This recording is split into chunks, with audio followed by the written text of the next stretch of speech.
gente vai hoje ver, né, função de Green para a esfera, né? A gente resolveu o problema carga pontiforme na presença de uma esfera condutora. E também, né, a gente vai introduzir a técnica de expansão de funções, né? Expansão em funções ortogonais. Ou seja, isso é uma técnica muito utilizada na solução de equações diferenciais, na solução geral, né? A gente vai falar sobre isso daqui a pouco, em base, né, de funções ortogonais. A gente vai ver o conceito de ortogonalidade de funções. Basicamente isso, né? Vai ver alguns casos especiais, incluindo a série de Fourier, integral de Fourier, assim por diante, né? Bom, a gente hoje vai agora ver esse problema aqui, por exemplo, problema exterior, né? Você quer resolver o problema de uma distribuição de carga qualquer, né? No exterior, suponho que você tem uma distribuição de carga de forma arbitrária aqui fora, certo? Isso é uma rua qualquer, né? Tá?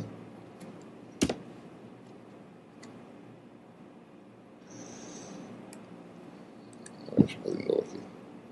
Distribuição de carga, né? Isso é uma rua. Xirrinha, né? E você para resolver um problema com a esfera, né? Submetido a uma determinada condição de contorno, a gente resolve primeiro qual? O problema resolve primeiro a função de Green. Tá? Vou agora tirar isso aqui. A função de Green que consiste em determinar, né, qual é a solução da equação de Poisson quando a fonte é uma fonte discreta cujo valor é 4πε0. Né? E essa função potencial dessa carga efetiva aí, ela é na fronteira da região, quando é problema de Dirichlet, a função potencial ela é nula na fronteira, né? Então, a esfera então estaria aterrada e no infinito o potencial é zero. Então, a gente tem esse problema aí, tá certo? Efetivamente, né? Esse problema aqui, né? Você tem o Laplaciano da função de Green, né? É menos 4π, né? Se você chamar a função de Green como uma função potencial, né? A carga, 4πε0, né? Delta de x menos x' sobre ε0, né? Porque se a sua carga aqui é isso aqui, né? Então é ρ, que é isso aqui, o numerador é a densidade de carga, sobre ε0. Então por isso que a gente usa esse ε0, porque essa função satisfaz a condição específica da função de Green, que é Laplaciano dela, é menos 4π função delta, né? Certo? Quais são as propriedades da função de Green, né? Ela satisfaz a condição de contorno, né? Ela tem a função de dois parâmetros, certo? É importante observar que a função de Green tem uma simetria, né? Ele não comentou antes, mas se eu trocar x por x', essa função é invariante, certo? A equação diferencial não muda, né? Então essa função tem essa propriedade, né? Ela não muda se você trocar os argumentos, certo? Por isso que aparece módulo de x menos x', né? E funções parecidas com o módulo de x menos x', certo? Então a função de Green satisfaz a condição de contorno, né? Na fronteira, módulo de x igual a qualquer que seja x', onde você botar a carga discreta, imagina a carga discreta, né? Então essa função potencial, que é a função de Green, é nula, né? E se eu trocar os argumentos também, ou seja, gd de x, se eu botar módulo de x' igual a, né? Olha isso como uma função, vai dar zero. Né? Originalmente a condição de contorno é essa aqui, né? Num ponto do espaço que está sobre a superfície, a função de Green é nula, dado uma posição de uma carga discreta em x', certo? Que é aquela carga 4πε0 lá. Né? O que mais, né? Essa função também satisfaz essa propriedade, o limite, né? De quando x ou x' em módulo tende ao infinito, ou seja, longe, né? A função de Green é nula, quando um dos argumentos, ou x ou x', se torna muito grande. Né? Então essas são as condições de contorno. E nós já resolvemos esse problema, tá certo? O problema exterior a gente resolveu. Né? A gente obteve, tá certo? Olhando aqui para a figura, né? Cadê ela? Deixa eu pegar aqui. Aula 6, certo? Observe, x é esse ponto aqui, né? Esse ponto aqui, certo? X' é esse ponto aqui. E o ângulo entre eles é esse ângulo gama aqui, certo? Vocês estão vendo aí, né? Certo? Dá para ver bem, né? Então, se a gente transpor a solução que a gente obteve anteriormente para esse problema, certo? Vai ter essa forma, né? GD igual a 1 sobre módulo de x menos x', tá certo? Vou botar assim, né?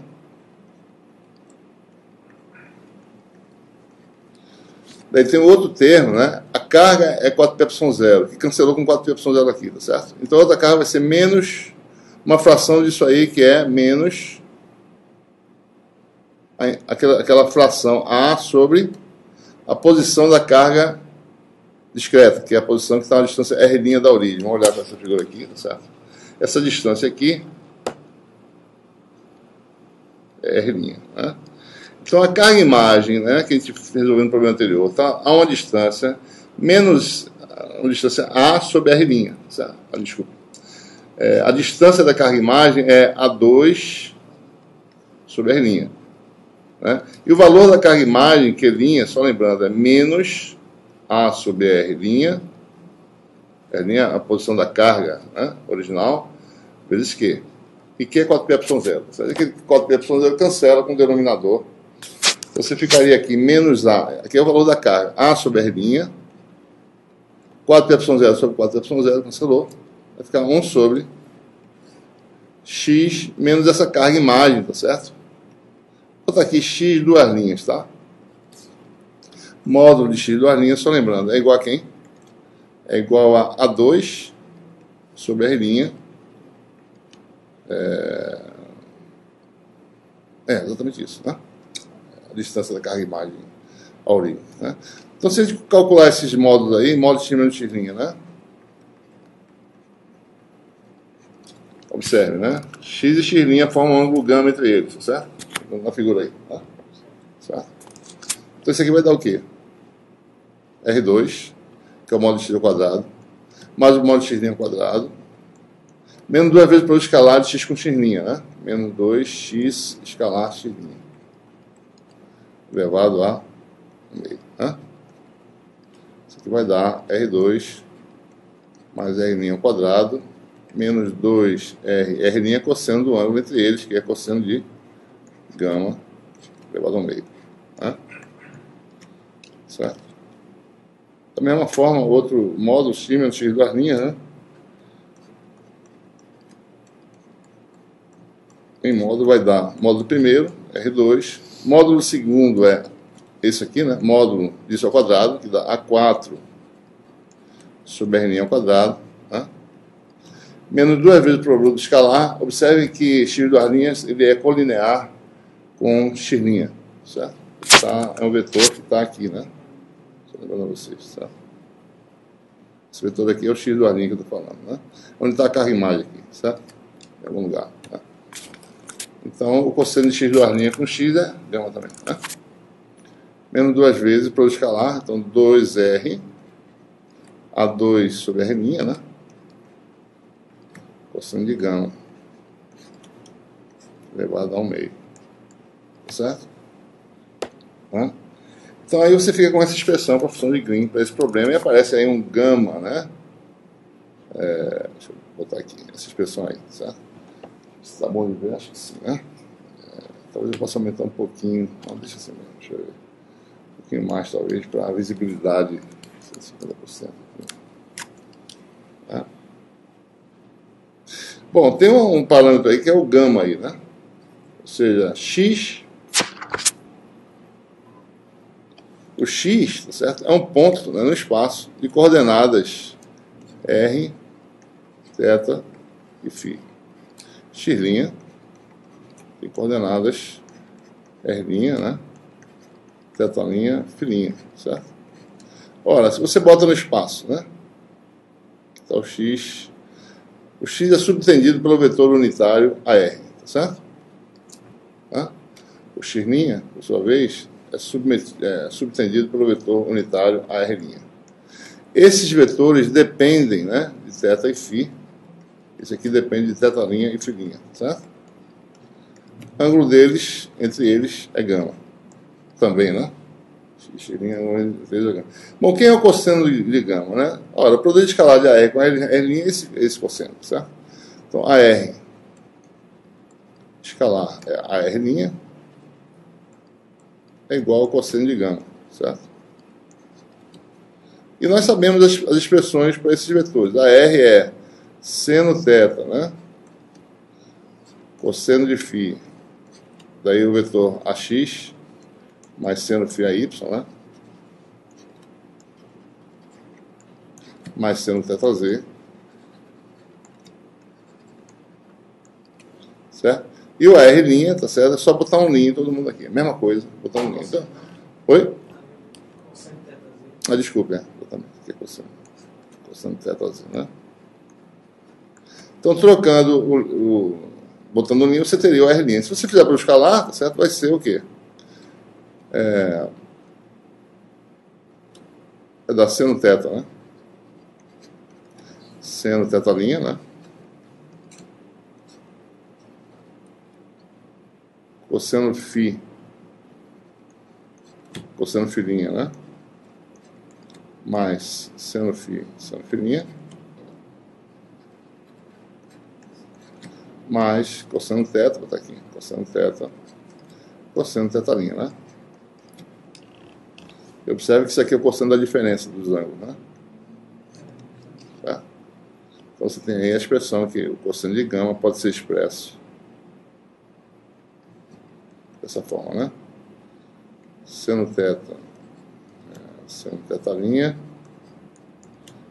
cosseno de φ menos φ', ou vice-versa, tudo faz, porque a função é par, né? Mais cosseno θ, né? Então esse é o cosseno de gama expresso em termos dos ângulos subtendidos pelos vetores x e x'. Daí você tem aí a função de Green, tá certo? Que é a função das variáveis R', né?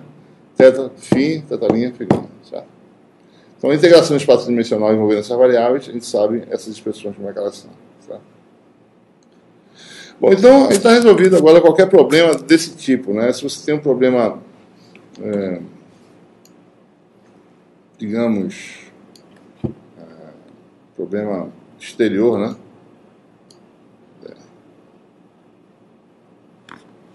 Aqui, né? Sei, talvez não. Problema exterior, você tem a esfera de raio A submetida a um potencial qualquer, tá certo? Dado um potencial nessa superfície. Outra coisa, essa superfície não precisa ser condutora, tá? Então, dado um potencial arbitrário na superfície, quer dizer, se esse potencial for variável, ela já não é condutora, né? Só se for constante. Então, dado um potencial arbitrário na superfície, tá certo? Digamos, o potencial aqui é φ, né? E dado uma distribuição arbitrária de carga, tá certo? No exterior, então nós sabemos agora resolver o problema, tá certo? O problema vai ser aquela expressão que a gente já tinha derivado, né, no começo da teoria, tá certo? Que é essa expressão aqui, né? Certo? Potencial agora, a solução para qualquer que seja a condição do contorno é ρ vezes a função de Green que ele acabou de mostrar qual é, que é essa função que está aí, certo? Tá? Então, ρ é a distribuição de carga conhecida, tá certo? Função de Green obtida agora, que a gente acabou de obter, mas a condição de contorno está aqui, certo? Aqui está a especificação arbitrária e potencial na superfície, e aqui está um parâmetro que precisa calcular, que não calculou ainda, que é a derivada dGd d' para fora da região na superfície da esfera. Observe que existem duas fronteiras no problema, certo? Existe essa esfera de raio A, né? E uma esfera fictícia de raio infinito, certo? Né? Esse raio aqui é infinito, né? Essa derivada normal, a função de Green já é zero lá longe, né? A derivada vai dar zero também, certo? Então basta só. Você teria que rigorosamente calcular a integral nessas superfícies que contornam a sua região. Uma delas é a contribuição da integral superfície a zero, e a outra da derivada de g em relação a essa coordenada aqui, né, para fora da região que é essa aqui, certo? Então é para dentro da esfera. Né? Então, no fundo, né, a derivada dGd, que é esse termo aqui, né, a derivada em relação à normal para fora, né, é menos a derivada em relação à coordenada R', né, para dentro em R igual a. Isso aqui é calculado, né? Calculado, tá certo? Na esfera, né? R' igual a, certo? Calcular isso nessa superfície, tá? Ora, nós temos a expressão a GD, tá certo? Então, calcular a derivada em relação a R', calcular em relação a esses parâmetros que aparecem aqui, né? Uma continha, tá certo? Em R' igual a, especificamente, tem essa expressão. Depois de algumas manipulações, você chega nesse resultado aqui, né? Derivada em relação a R, né? Mas eu quero menos dGd/dr, tá certo? Então, é mudar o sinal disso aqui, obter, então, esse resultado, certo? Que é o termo... Observe, né? Em R' igual a A, R' sumiu da história, tá certo? No lugar dele apareceu A e ficou agora uma função só de R, certo? E do ângulo gama. Né? Observe, né? Θ e φ nesse problema estão fixados. Né? Eu estou num ponto de espaço observando a função potencial, num ponto qualquer, certo?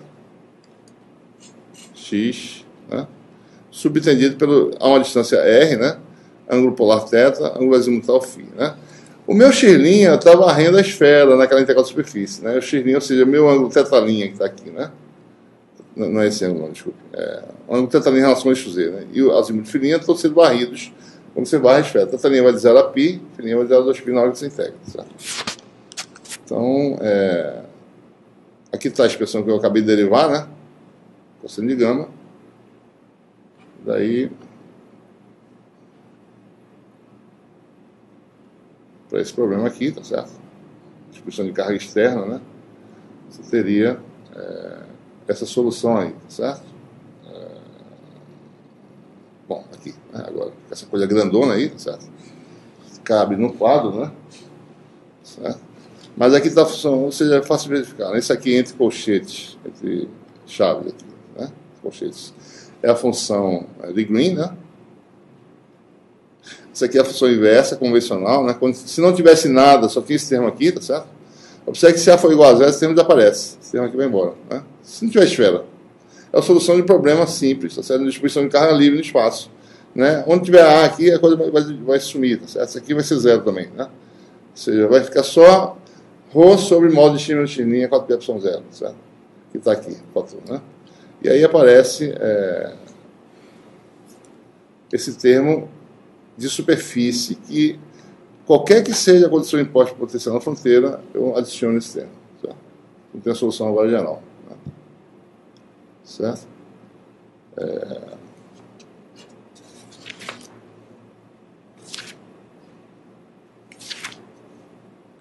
Vou fazer aqui um exemplo rápido, né? Por exemplo, vou resolver esse problema aqui.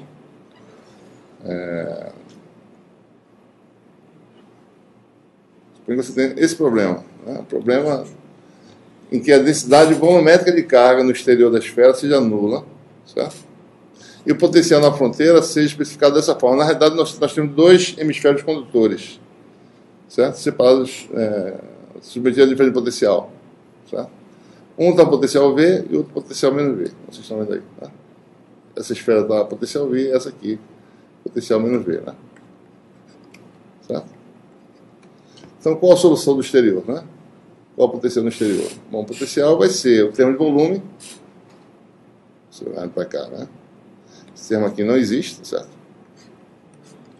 Tá? Então só tem o termo de superfície, certo? Que é, então, calcular só, a solução potencial é só esse termo aqui. Certo?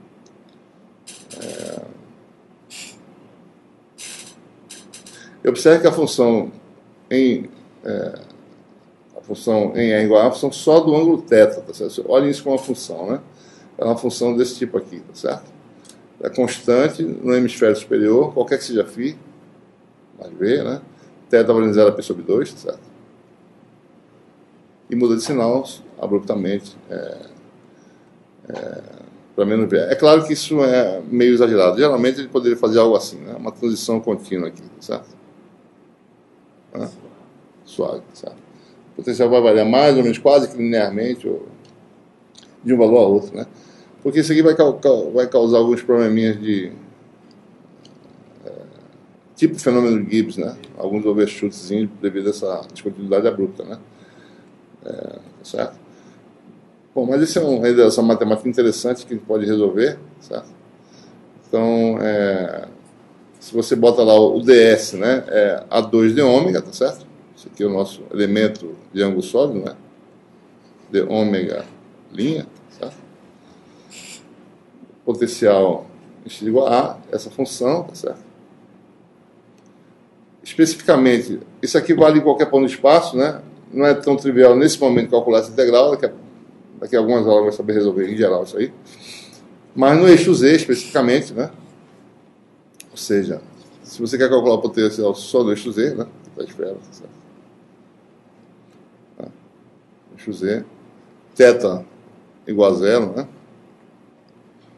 E gama igual a, quando a gente falou aquele ângulo gama lá, igual a o θ', né? Certo? Porque um dos ângulos é zero, né? Então, aqui vai ser cosseno de θ', vai aparecer aqui, né? Nós temos a integral, e R vai virar Z, tá certo? R ao quadrado vai virar Z, né? No caso, certo? Vai virar Z ao quadrado, né? Então você tem aí, esse termo aqui sai da integral, observem que isso aqui não depende da variante de integração. Variante de integração são θ', φ', certo? Então, esse termo sai da integral, certo? Aí você fica com o potencial, né? Se você jogar a função, você tem que quebrar a sua integral em duas partes, né? De 0 a π sobre 2 o potencial vale V, né? E de π sobre 2 a π ele vale menos V. Aqui está o menos, certo? Menos V. Né? Certo? E nós temos essas integrais para calcular, né? Integrais do tipo integral seno θ' de θ', né? Você tem aqui R2 mais A2 menos 2AR cosseno de θ', isso aí elevado a 1 meio, tá? A 3 meios. Que é a derivada, né? 1 meio, a derivada só modo, né? A função inversa dá a função elevada ao meio, a derivada elevada a 3 meios, denominador. Então aqui seria 3 meios, né? Você calcula como, né? Chama isso de U, certo?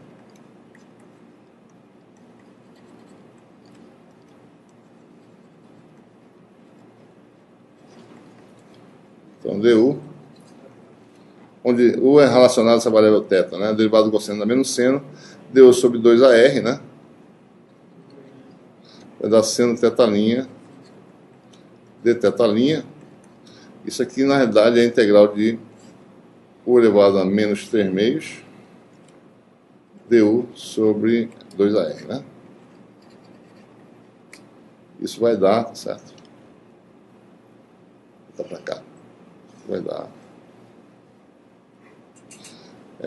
U elevado a menos 1 meio sobre menos 1 meio, dá menos 2, ou seja, menos 1 sobre a R, U elevado a menos 1 meio, certo? Tá? Então você tem duas integrais lá, né? Você tem aí 1 sobre a R, né? Mesma integral, U elevado a 1 meio, de 0 a π sobre 2, eu mudei o sinal, vai ficar de π sobre 2 a 0, menos 1 sobre a R, né? U elevado a menos 1 meio, desculpa. Né? Menos 1 meio. Eu inverti o sinal, né? Porque era para ser menos, né? Então, menos de π sobre 2 a π vai dar de π a π sobre 2, certo? Ou seja, isso vai dar o quê? Vou fazer assim, deixa eu ver se dá para fazer de forma simples aqui, sem fazer muita coisa. Isso aqui vai dar U elevado a menos 1 meio de 0, né? Vou botar assim. 1 sobre a raiz de U, θ igual a 0, certo? Menos 1 sobre a raiz de U, θ igual a π sobre 2. Não vai cancelar nada, não, acho. Vou ver aqui. Menos, né? 1 sobre a raiz de U vai dar duas vezes esse termo aqui, certo? 1 sobre a raiz de U em θ igual a π sobre 2 de novo, né? Senão cancelado totalmente, eu acho. Mais, né? Menos com menos, né? Vai ficar mais 1 sobre raiz de 1 em θ igual a π, certo? Vamos ver aqui o que isso vai dar. Olhando a expressão para o U, né? Em θ igual a 0, vou botar assim direto, tá? Isso aqui dá um quadrado perfeito, né?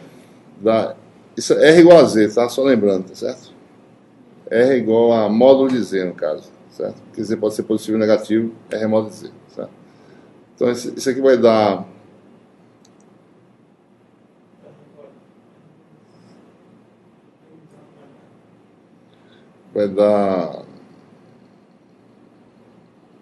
R igual a...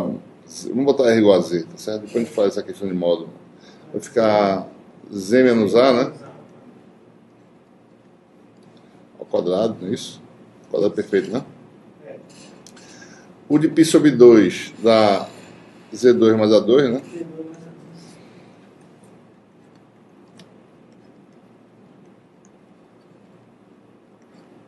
Isso ainda não é raiz, não, né? E o de π dá a soma, né? Fazer mais A ao quadrado, né? O de 0 dá Z menos A ao quadrado, o de π dá Z mais A ao quadrado e o de π sobre 2 dá Z2 mais A2. Isso aqui vai dar, então, igual, né? 1 sobre A módulo de Z, né? Eu acho, certo? Não pode botar R igual a Z, porque se botar Z negativo, né? Isso fica meio complicado.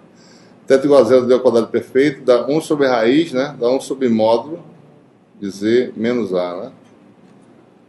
Isso aqui é θ igual a π, vai ficar mais 1 sobre módulo de Z mais A.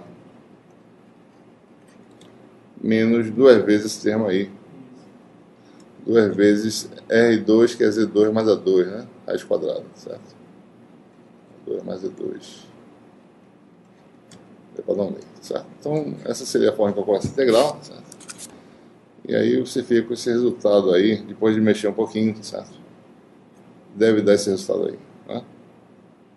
Importante observar o seguinte, né? Tem um termo aqui que é constante, tá certo? Para Z positivo ou negativo, né? Esse termo aqui, tá certo? Ele vale 1 se Z for maior que A, né? Vale menos 1 se Z for menor que A. Menor que menos A, aliás. Desculpa.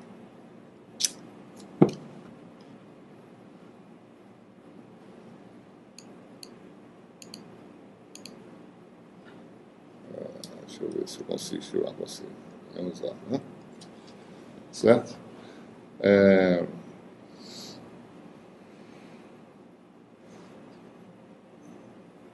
Isso aqui teria que expandir para ver, tá certo? Mas muito próximo, né? Pode se calcular isso, muito próximo da esfera, tá certo? Muito próximo, para entendendo a A. Isso aqui é a soma vezes diferença, tá certo? Né? Isso aqui vai dar tudo A, né? C mais A, Z menos A, né? Esse termo aqui dá zero, né? Z igual a A, tá certo? E você fica só com esse termo aqui, né? V próximo de você, um pouquinho acima da esfera, a potencial é V, um pouquinho abaixo da esfera, na parte de baixo, o potencial é menos V, né? Certo? Tem a solução do problema, né? Muito bem. Ok, vamos, então, agora, essa seria a aula 7, né, da nota de aula, tá certo? Que a gente agora vai falar sobre expansão em funções ortogonais, né? Segunda parte, certo?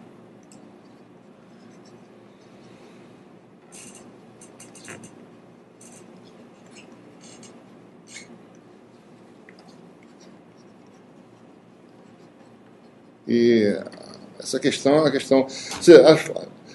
Todas as equações diferenciais que governam problemas físicos, tá certo? Elas geralmente têm soluções que têm propriedades muito interessantes, né? E tem propriedades de ortogonalidade, que a gente precisa, na realidade, definir esse contexto de ortogonalidade no espaço de funções, tá certo? Mas isso é muito parecido com vetores, né? Quando você tem um vetor no espaço dimensional, né? a gente sempre define uma base de vetores ortogonais e normalizados, né, de modos unitários, né, que sejam ortogonais entre si, e a gente sabe muito bem o que quer dizer ortogonalidade geométrica, né. Os vetores ortogonais são aqueles ortogonais mesmo, né, se eles formam 90 graus entre si, né.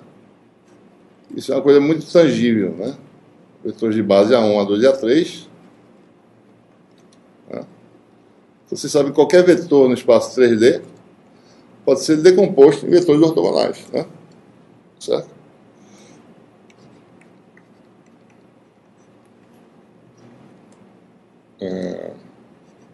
Dessa forma, né? Esses ANs maiúsculos aí são as projeções, ou seja, são obtidos, uma vez que esses vetores são ortogonais, cada componente é facilmente expressa como produto escalar do vetor com um vetor de base, né? Ou seja, então, produto escalar a gente sabe o que quer dizer, né? Módulo de um vetor, né? Por definição, né? Módulo de A, módulo de AN, que é 1, cosseno do ângulo, digamos, alfa n, né? Um ângulo aqui, alfa 1, por exemplo, certo? Então, isso tem um significado muito específico, né? Bem tangível, certo? Esses vetores de base satisfazem essa relação de ortogonalidade. Produto escalar entre dois quaisquer, né?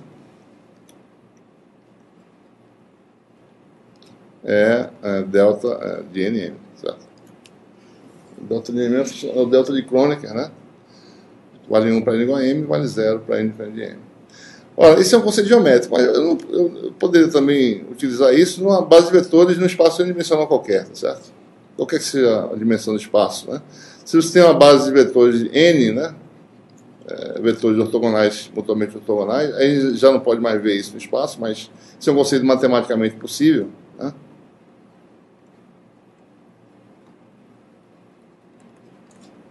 E normalizados, né? Então, você pode pegar um vetor qualquer, um vetor, né, num contexto agora mais geral, e decompor nessa base.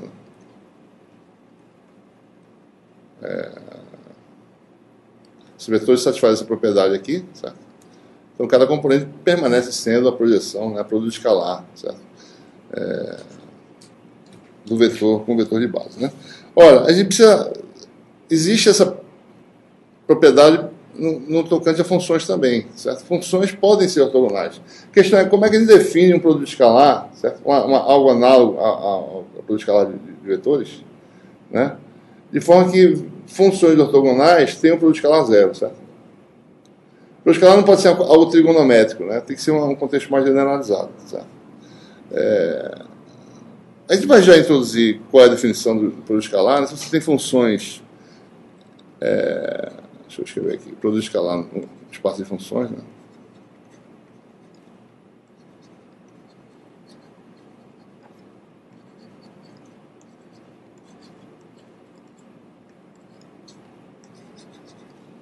Você geralmente tem uma função de uma variável, pode ter função de mais de uma variável, mas conhecemos aí uma função, né? Funções fg, certo? De uma variável psi, e o intervalo de definição dessas funções é o intervalo que vai de A até B, né? Então, a gente define produto escalar, pode matematicamente inventar isso aqui, né? Produto escalar com essa notação, certo? Muito utilizada, né, na geometria analítica, álgebra linear, etc. Por definição, isso aqui é a integral entre os dois pontos A e B. Integral de f conjugado, né?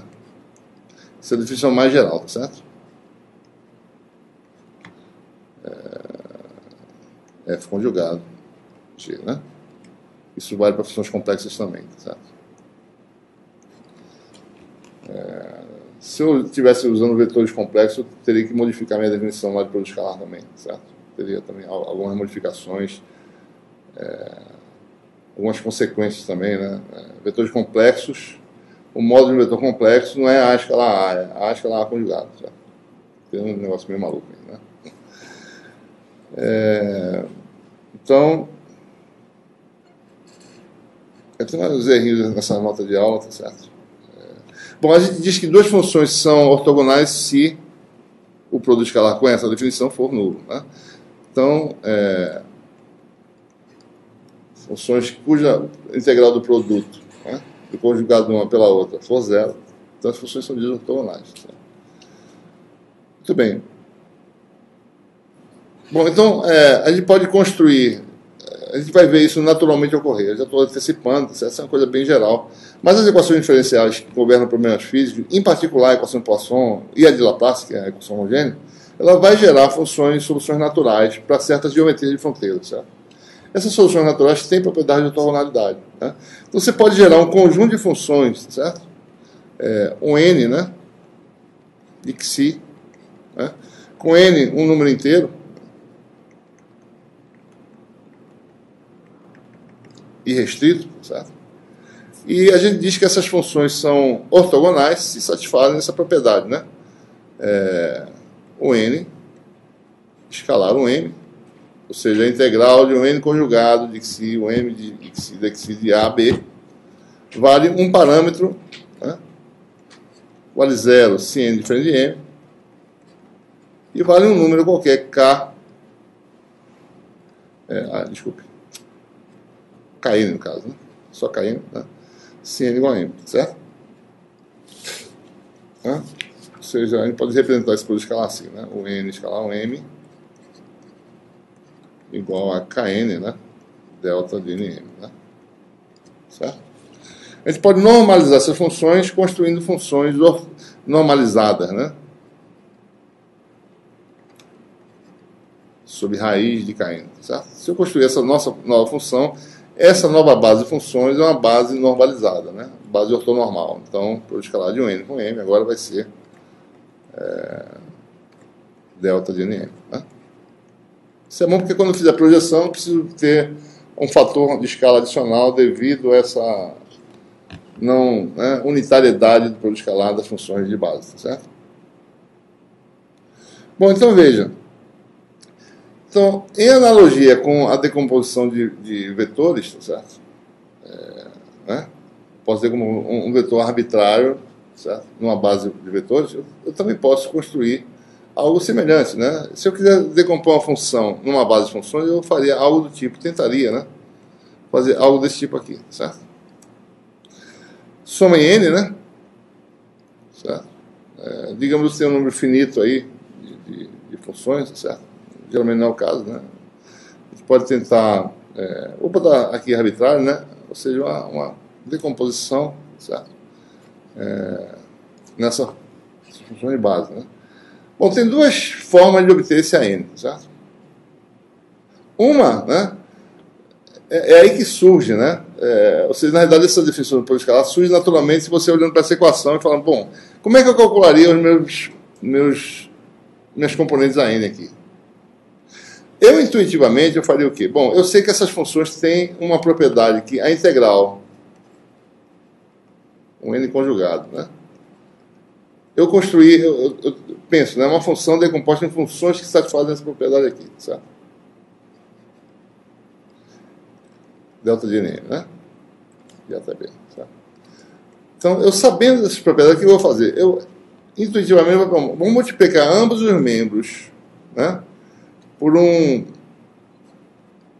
conjugado de uma delas, vou chamar de UM, certo? Passo 1.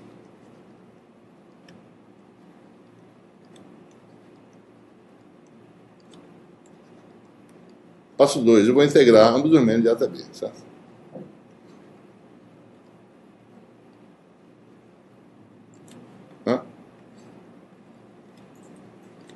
Eu intuitivamente falei isso. Por quê? Porque eu estou usando essa propriedade aqui. Porque fazendo isso, eu vou isolar um termo do lado direito. Certo? Essa é a ideia. Então, por isso que a definição para o escalar surge aqui. Porque eu faço esse artifício de integrar, multiplicar por uma função integral no intervalo. Né? Daí eu teria aqui, bom, isso aqui vai dar delta, né, de nm. E essa soma vai dar a n vezes delta de nm dá a m, certo? E aqui você tem do lado de lá o resultado, que é a m, né, é igual à integral de A até B. Esse seria o resultado. Simplesmente usando só a manipulação algébrica, né? de UM conjugado F dexi. Isso é o quê? Produto escalar de UM com F. Né? Só fiz uma manipulação algébrica, tá certo? Pergunta é, bom, essa solução é a melhor solução, né? Será que não existe outra? Bom, você pode verificar o seguinte, essa solução é a solução que minimiza, tá certo? Esse erro aqui. Se você calcular esse erro, deixa eu ver.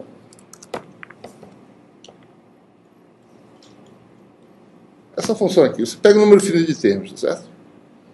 Calcule o erro definido por isso aqui. Minimizar essa diferença na média, né? Módulo F menos soma n igual a 1 até n, né? De AN com n, certo? O erro quadrático, né? Certo? Se eu minimizar isso aí, tá certo? Eu vou obter a mesma solução. Ora, essa função erro é uma função das, né, de n a 1, né? A função erro, né? Erro. Função de A1, A2, etc, né? A n, né? Essa função pode ser expressa, né? Como, suponha que essas amplitudes se expandem em termos dessas amplitudes, né? Você vai ter um termo inicial, erro de zero, certo? Erro zero. Mas os próximos termos são derivadas, né? De erro dA1 vezes A1. Mais derivada do erro dA2 A2, né? Mais, etc. Derivada do erro dAn AN. Para essa função ter um mínimo, é necessário que todas as derivadas sejam nulas, certo? Se você impõe a condição derivada da função erro, né? Em relação a qualquer A, certo?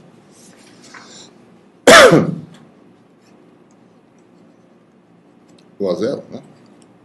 Como a gente calcula essa derivada, né? Vamos olhar para cá, tá certo? Isso aqui é esse módulo ao quadrado, né? Só botar aqui, tá certo? Módulo ao quadrado. Vocês estão vendo aí, né? Só módulo ao quadrado, né? Vai dar... Isso aqui é produto dele com o conjugado dele, tá certo? Vai dar módulo de f ao quadrado mais isso aqui com o conjugado dele. Agora tem que tomar cuidado para não botar os mesmos índices, né?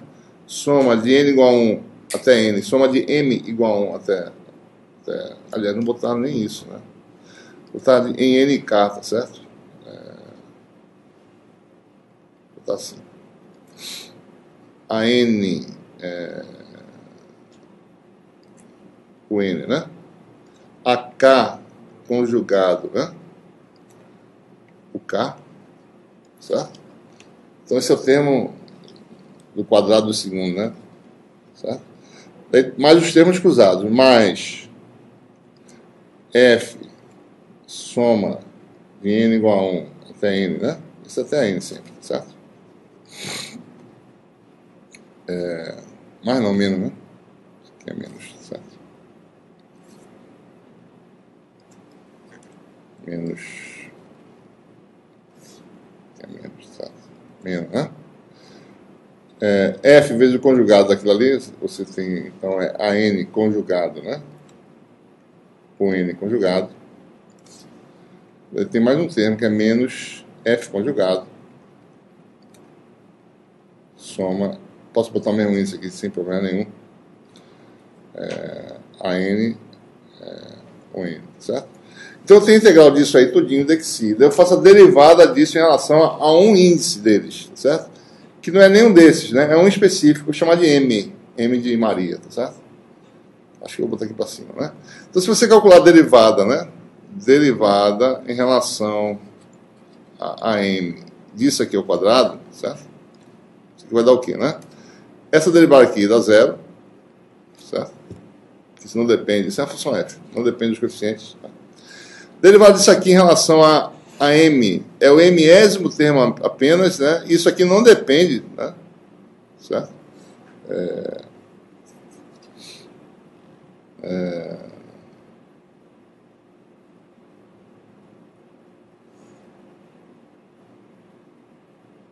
é o enésimo termo, né? Tudo bem. Vai dar AM, né? O M. Observe que essa função AK conjugado não tem nenhuma conexão com AK, ele é só conjugado, certo? Conjugado não pode ser expresso em termos da função, né? É independente, certo? Então, a M é uma coisa, né? A M conjugada é outra. Então, isso aqui é uma constante para essa derivada, né? Então, a M, um M, daí você tem soma, né? Em K, certo? De AK conjugado, né? Eu acho que está faltando conjugado aqui, né, pessoal? Acho que é aqui, né?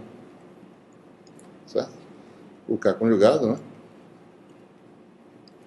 Certo? Vai ficar menos o derivado seguido a zero, e que não tem nenhum parâmetro que seja AM, né? Fica aqui, menos F conjugado, né? Derivado disso aqui em relação a AM só tem um termo, que é 1, derivada... Isso aqui está errado também, né? Derivado seguido de 1, certo? Isso aqui não tem não.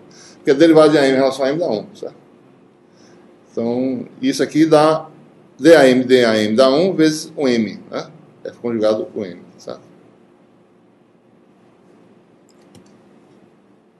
Né? E agora, eu pegando isso aí, integrando, né? Lembre-se que a gente tem que integrar de A até B, tá certo? Se eu integrar isso aqui, né? Você observa o que a gente está fazendo. Pegou esse quadrado e está integrando, tá certo? Isso aí calcula a derivada disso. Então, a derivada do módulo, né? A derivada disso aqui, certo? E integrar a derivada disso aqui, daqui, certo? Então, a integral, vou botar assim, a integral de A até B, né? Da derivada do módulo ao quadrado, né? Que é a derivada do erro em relação a M, certo? Vai dar a integral de A até B. Esse AK conjugado sai, né?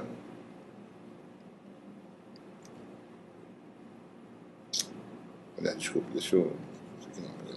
Isso aqui. Isso aqui vai dar soma em K, né? Para não ficar complicado. AK conjugado.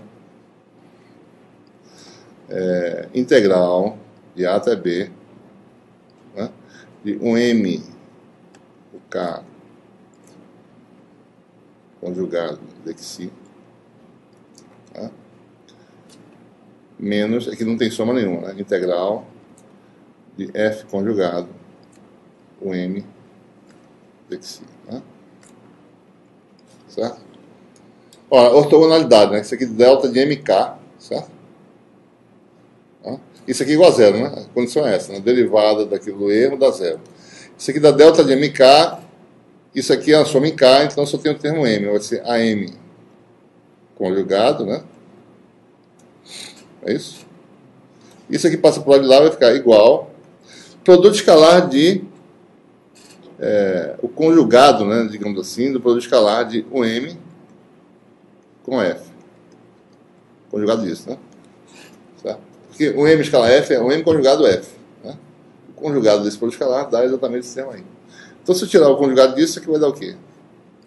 A M é igual a projeção, né, ou produto escalar de M com F. Então, a condição de minimização do erro leva aos coeficientes dados por essa expressão, que derivou de outra forma, né? Se multiplicou, calculou a integral e pela ortogonalidade obteve essa relação, certo?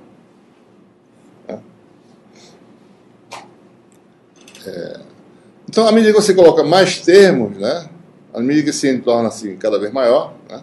Então você vai cada vez mais representar bem a função f, certo? Essa soma aí, né?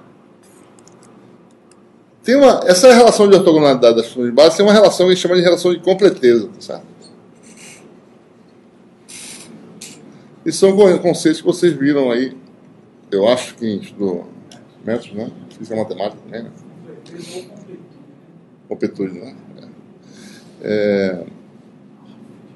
Então observe que a gente tem aí a função f, né? Expandida, né? Em n agora, tá certo? Pegando todas as funções possíveis.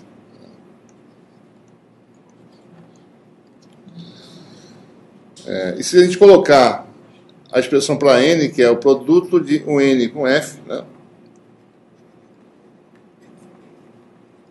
Certo? E usando a expressão para o n, tá certo? desse produto escalar, que é integral de A até B, né? Botar assim, certo? Lembre-se, isso aqui é uma função do argumento que sim, né? Aqui também, né? Então isso aqui, para não confundir os argumentos, né? Isso aqui é integral numa variável que se linha, certo? O n conjugado de que se linha, né? F de que se linha, certo? Se você jogar lá dentro, você fica com f de xi soma todo n. Aí não,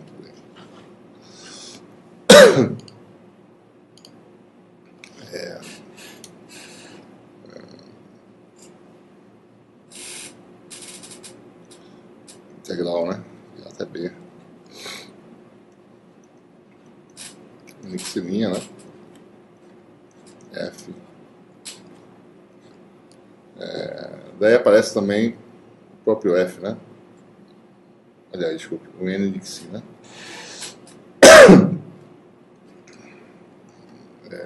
Botei tudo junto aqui, certo? Posso trocar essa soma com integral, né? Você fica aí, então, com essa forma aqui, né? Integral de A até B.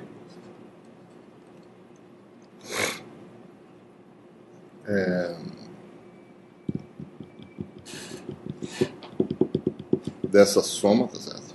Que depende de N, né? O N de xi conjugado, né? Linha.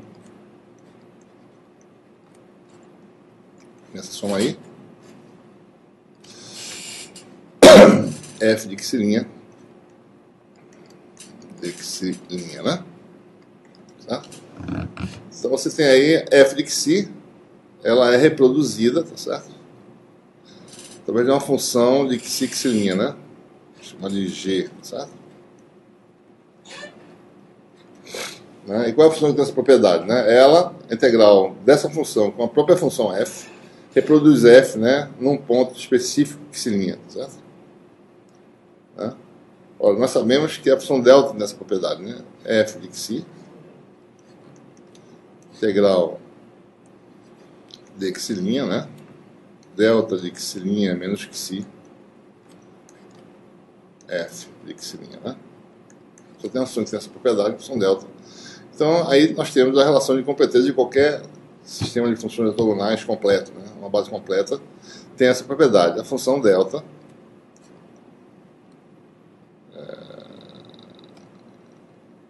tá assim, seria menos que sim, certo? Essa soma aí, em todas as funções. Então, se você botar um pedaço, um subconjunto dessas funções, você não constrói a função delta. Se você botar todas, você constrói de fato a função delta. Você bota uma aproximação da função delta, né? Um número finito de funções básicas, né?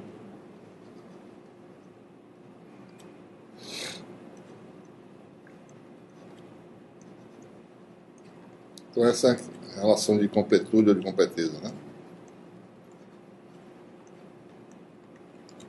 Certo?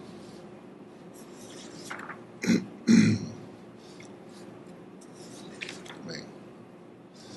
Bom, algumas séries conhecidas, né, de vocês, né? Série Fourier.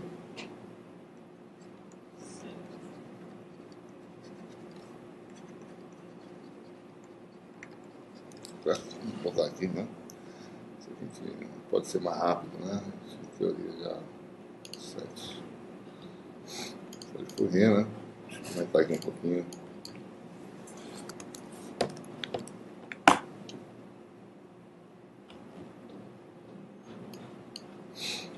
Temos aí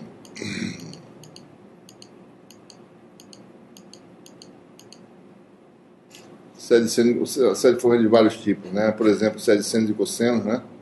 Você tem essas funções escritas desse jeito, certo? Tá? Seno de 2nπx sobre a, aqui que elas têm no intervalo, né? X valendo de 0 a 2π, né? Certo? Vou ter um menor aqui para não reproduzir a mesma coisa aqui, certo? Se isso for um valor angular, se não for, você pode botar o menor igual. Na verdade, esse menor igual não faz a mínima diferença, né? Só para os matemáticos, tá certo? Para a gente não, né? Então, se você vocês olhando para essas funções, né, com esse tipo de comportamento, né, seno de 2n px sobre a, né, certo? Para n igual a zero é 2px sobre a, né, então no intervalo, aliás, desculpa, é que ele está errado, né, x de 0 a 2π não, x de 0 a a, né, está errado, certo? 0 menor ou igual a x, menor ou igual a, né? Então nesse intervalo aqui, tá certo? Você tem funções tipo de 0 a, né? Para n igual a 1, certo? Você tem uma senoide completa, né? Certo? Para n igual a 2, você tem, né, 2 senoides, certo? E assim por diante, né? Então essas funções tem, né? A gente olha, se eu fizer a integral de um par de funções desse tipo, deve dar zero, tá certo? De fato dá, né? E tem as funções cosseno também, né? Podem ser usadas cosseno de 2n px sobre a. Então, nesse intervalo de 0 a a, né, elas têm essa propriedade. Especificamente, as funções cosseno, né, em n igual a zero, tem uma delas que dá a função constante, por isso aqui dá 1, tá certo? Então, vou chamar de Vn para qualquer n esse tipo de função. V0 é 1 sobre a de a, e Vn é raiz de 2 sobre a vezes cosseno, tá certo? Essa fica claro já já porque botar 1 e não 2. É questão de normalização, tá certo? Então, por exemplo, nesse intervalo, né, que também vale, né, a gente falou de 0 a a, mas pode ser nesse intervalo de menos a sobre 2 a sobre 2. Né? Quais são as propriedades dessas funções? A integral do produto está tudo normalizado já, por isso que tem esses fatores na frente, tá certo? Né? Integral do produto da função delta, né? Tanto de seno com seno e cosseno com cosseno. Produto cruzado dá zero qualquer que seja nm. Né? Se você especificamente calcular a integral de V0, né? Integral de 0 a a, certo? De 1 sobre a raiz de a vezes 1 sobre a raiz dá 1 sobre a, né? Dx, que dá 1, certo? Então por isso que tem esse 1 sobre a raiz de a aí, né? Está normalizado, certo? Então você pode sempre expandir uma função de x em termos dessa série aí, né? Tem o termo dc, tá certo? Que é o V0, né? Cosseno de 0πx sobre a, que dá 1, né? E os termos das funções específicas, né?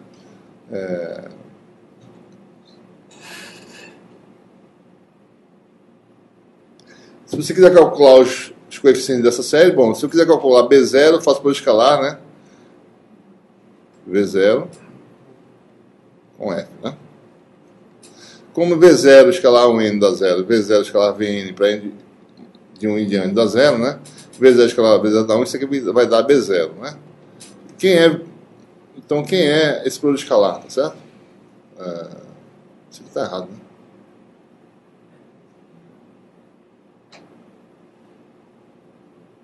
Isso aqui é o que, rapaz?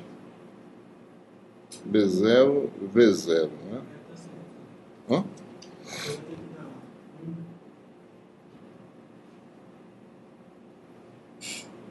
Bom,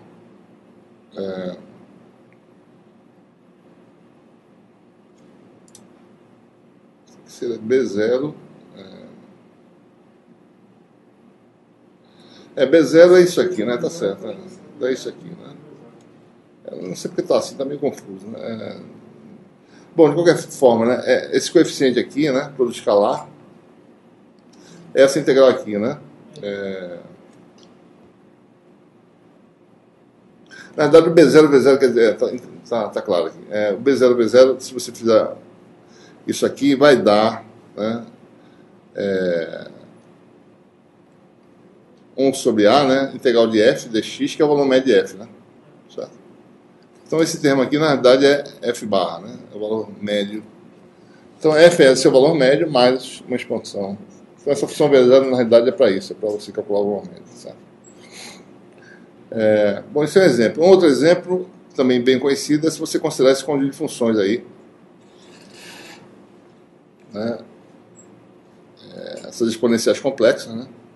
Isso, na realidade, são ondas planas, né? No regime permanente. Ondas planas têm esse comportamento, certo? Parecido com isso aqui, certo? E nesse intervalo, né, x valendo 0 a 2π, essas também têm essas propriedades. É fácil verificar, né? Por escalar de duas dessas, tá certo? Ou seja, conjugar de uma, né? Isso aqui, na verdade, rigorosamente, era para ser exponencial de menos j nx, né? Exponencial de j, tá certo. Tá certo. M menos n, né? Se m igual a n, isso aqui dá 1. Integral de 0 a 2π dá 1, certo? Se n é diferente de m, a integral de produto de funções seno e cosseno com fator de escala inteiro dá sempre 0, tá certo? Então, essas funções têm essa propriedade, né? Se você ver, bom, qual é a relação de completeza? E essa relação é importante para você definir a função delta, né, em termos de... isso aqui é aquela relação, né? É soma, né, de um n de xilinha, tá certo? Um n de xi, né? Isso é a delta de xilinha menos xi, certo?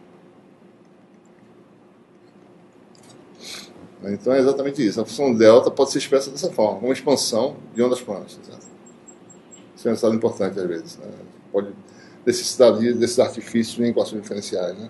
Então a função delta... delta é algo difícil de tratar, né? Mas você pode expandir em funções bem comportadas, né? Função complexa, exponencial complexa, né?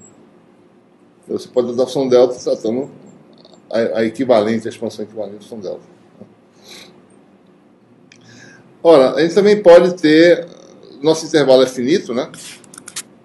Certo? Observe essas funções, por exemplo. No intervalo de menos a sobre 2 a sobre 2, imagine que esse a tende a ser um número muito grande, então você tem funções expandidas em funções que estão no domínio ilimitado.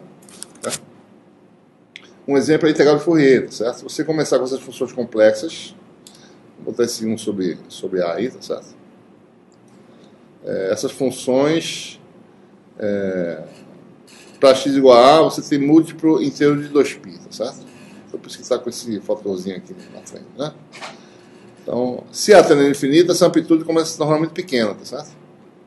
Então, você está falando de densidade de funções, né? Certo? Várias funções, um grupo de funções dessa contribuindo para uma componente de Fourier da função em si, né? Então, todo escalar de duas funções é dado por isso, tá certo? E aqui está a relação de completeza, né? A questão é, se eu fizer A tendo infinito, como é que eu... a minha expansão, né? F, né? Sendo uma expansão, como é que ela vai se comportar agora, certo? Bom, primeiro detalhe, vamos definir a variável contínua, né? Observe que A é muito grande, certo? Então esse fator aqui na frente, vamos chamar de K, né? Esse 2nπ sobre A, vamos chamar isso de K, certo? Se n variar de uma pequena quantidade ΔN, que é 1, certo? ΔK, para uma variação unitária de ΔN, é 2π sobre A, né? Vezes ΔN, onde ΔN é igual a 1, né? Isso aqui é muito pequena variação, né? Certo? Variação entre valores sucessivos de n dá uma pequena variação dessa variável quase contínua K, certo? Varia de uma pequena quantidade porque tem um fator no denominador que é muito grande, que é o A, certo? Né? Então, essa é a variação da variável K, certo? Então, sua função pode ser escrita assim, né? Decomposição da função em série de Fourier, certo? Essa aqui é a função de base, né? Essa é a amplitude AN, né? Eu botei aqui um dn, né? Esse dn vale 1, tá certo? Mas esse dn pode ser expresso dessa forma aqui, né? dn, olhando para cá, certo? É igual a A dk sobre 2π. Tá? Se A vai para infinito, dk vai para zero, de forma que o produto dá um número, certo? Próximo de 2π. Então, fazendo isso, né? Então, aqui o dn está aqui, certo? E a gente combina fatores, né? Raiz de A, tem um A aqui com raiz de A, dá um raiz de A aqui em cima, tá certo? A gente separa esse 2π só para a questão de um tipo específico, né, de amplitude, vou botar um raiz de 2π embaixo, certo?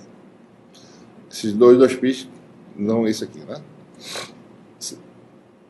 E observe que isso aqui é uma função de n que vai passar a ser uma função agora, tá certo? De k, né? Então, no fundo, você tem aí um a de k, tá certo? Né? Essa soma em n, na realidade, agora eu estou transformando para uma soma em k, tá certo? Nesses valores sucessivos de k, espaçados de dk, tá certo? Então, no fundo, tem uma soma em k, né? A de k, n saiu. Essas funções agora, chamar de u de k, talvez, né? São essas funções complexas aí, certo? Exponencial de jkx sobre r de 2π, tá? Então, isso nada mais é do que uma integral, tá certo? Soma contínua agora, varia entre valores sucessivos, a variação muito pequena, você tem então agora a integral de Fourier de f, tá certo? Aqui está a amplitude, né? E aqui está a função de base, certo? Quer dizer, isso com raiz de 2π aqui atrás, tá? Esse fator de escala aqui, você pode botar qualquer coisa, certo? Você pode botar 1 sobre 2π, você tem outra propriedade, então na hora de você calcular a forma inversa, esse fator vai aparecer um novo fator diferente. Dessa forma, fica simetricamente definida a função direta e a função inversa, tá? Certo?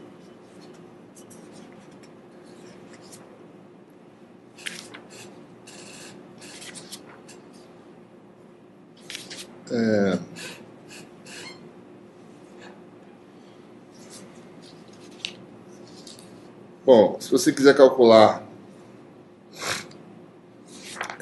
esse coeficiente, né? Só lembrando aqui, certo? Aqui está o coeficiente definido aqui, né? Lembre-se que esse AN, tá certo? É o coeficiente de Fourier, né? Que nós tínhamos antes, a gente sabe a expressão para ele, tá certo? Então eu posso calcular meu A de K, certo? Sabendo a expressão para o AN, né? Cadê ele? Tá aqui. Então olhando para cá, tá certo? A raiz de A vezes AN, né? Que é esse termo aqui, certo? Então, vamos ver quem é AN, né?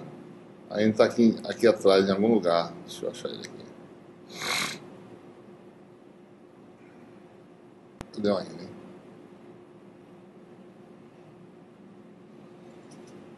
Está aqui atrás.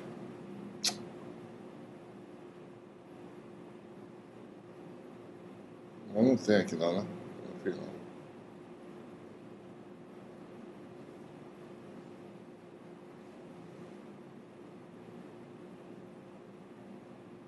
Eu não fiz em nenhum momento aqui, né? Quem é o AN, né? Ora, vou fazer aqui, tá certo? Se f de x, né?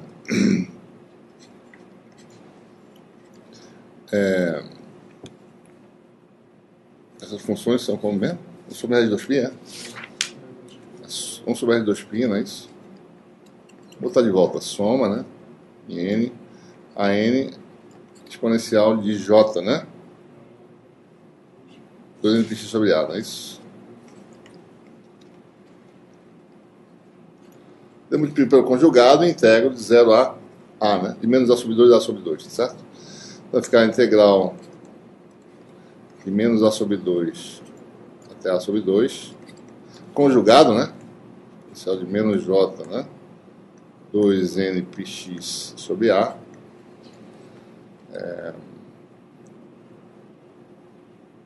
Multiplico pelo conjugado, né?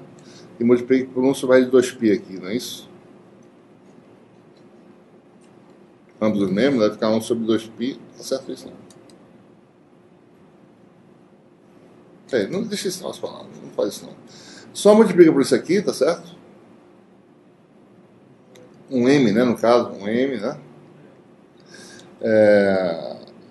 Vai ficar 1 sobre r de 2π.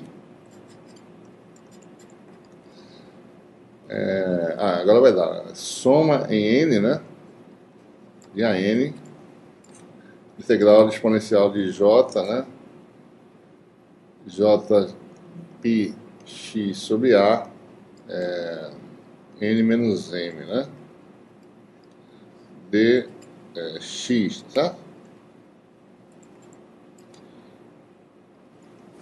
Isso aqui vai dar 1 sobre r de 2π. Essa integral vai dar 1 só para n igual a m, né? Aliás, vai dar a, né? Para n igual a m. Certo?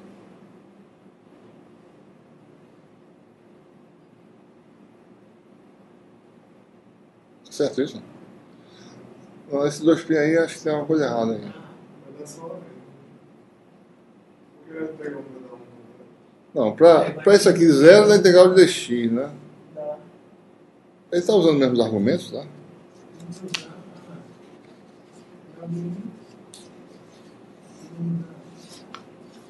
Não, acho que a expansão não é essa não. Não é isso não. As funções não são essas não, então está tudo errado aqui. As funções são essas aqui, certo? São essas aqui. Um n, tá certo? De x, né? 1 sobre raiz de a, né? Exponencial de j, diferente. 2npx sobre a, né?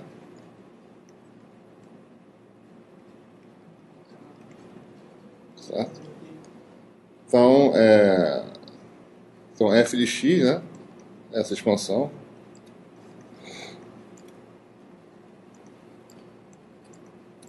Eu multiplico pelo conjugado e integro um dos membros, tá certo? Não tenho. A integral do produto de duas dessas vai dar 1 sobre a vezes a. É isso?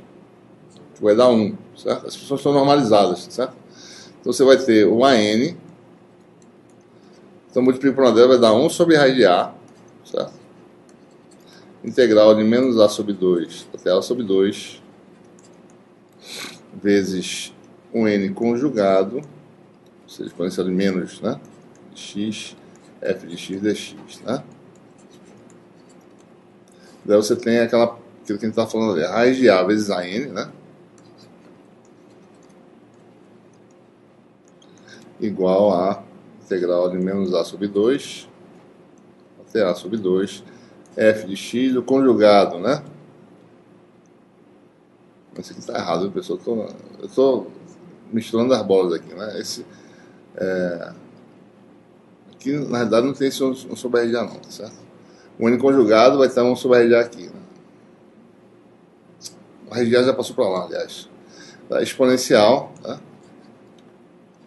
De menos j2, não é isso? npx sobre a. Acho que está certo, né? Ok? Daí você faz o limite, né? De quando a tende a infinito. Cadê? Como é que está esse negócio?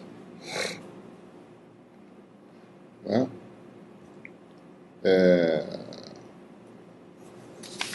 Cadê? Lembrando, né? Que a n, tá certo? Vale, né? A n vale a de k vezes raiz de 2π sobre a, né? Então você faz esse produto aqui no limite de quando a tende a infinito, tá certo? O raiz de a vai embora, que é o termo que vai para infinito, né? Você vai ficar raiz de 2π vezes a de k, que é o coeficiente de Fourier, né? Igual a integral de menos infinito a mais infinito, certo?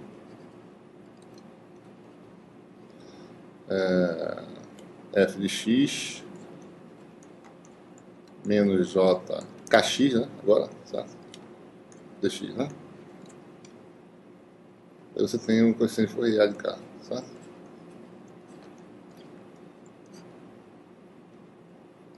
Função de 2π, né? Integral de Fourier, certo?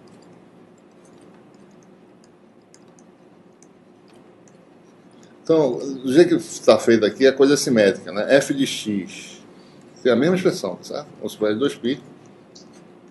Isso é fazer o conjugado, né? Então a gente olha a e f como funções, né? Contínuas. Então isso é idêntico, né? Uma coisa é idêntica à outra, certo? JKX dk, né? Certo? E nós temos a nossa integral de Fourier, né? Bom, o que mais aqui, né? Nós temos aí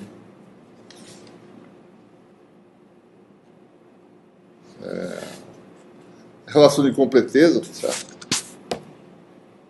Pode ser obtida, né? Agora no contexto de funções contínuas, certo? Né? Fazendo a tendência infinito para isso aqui, né? Certo? Então é fácil vocês observarem que isso aqui vai dar, uma vez que vocês manipulam esses parâmetros, essa relação, a expansão da função delta, né? A expansão de Fourier da função delta, a integral de Fourier que dá a função delta, né? É isso aqui, certo? Observe o seguinte, que se vocês colocassem limites finitos, né, você teria uma delta quase perfeita, né, que é a função, a integral dessa função aqui entre limites finitos dá isso aqui, né? Certo? Função sinc, né? E à medida que esse A tende a infinito, essa função tende a função delta, né? Vou mostrar aqui para vocês isso. Certo? Deixa eu achar aqui rapidinho ela. Deixa eu ver ela tá aqui. Vou mostrar aqui para vocês isso. Deixa eu ver.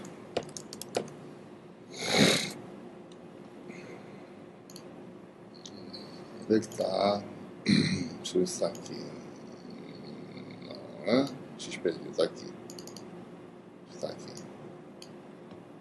Função delta, para vocês verem bem, certo? Deixa eu ver se eu consigo abrir mais. Né? Se vocês comprimem, né? A função sinc vira a função delta, né? Ou seja, então qualquer função comprimida, certo? Cuja integral seja finita, né? É a função delta. Né? Se você, quanto mais termos você colocar, mais isso vai se tornar a função delta. Poucos termos, uma função delta imperfeita, que é isso aqui, né? Mais ou menos, certo? Isso é uma forma de representar. Né? Você pode usar funções conhecidas para representar funções concentradas com a função delta, né? Certo? Tudo bem.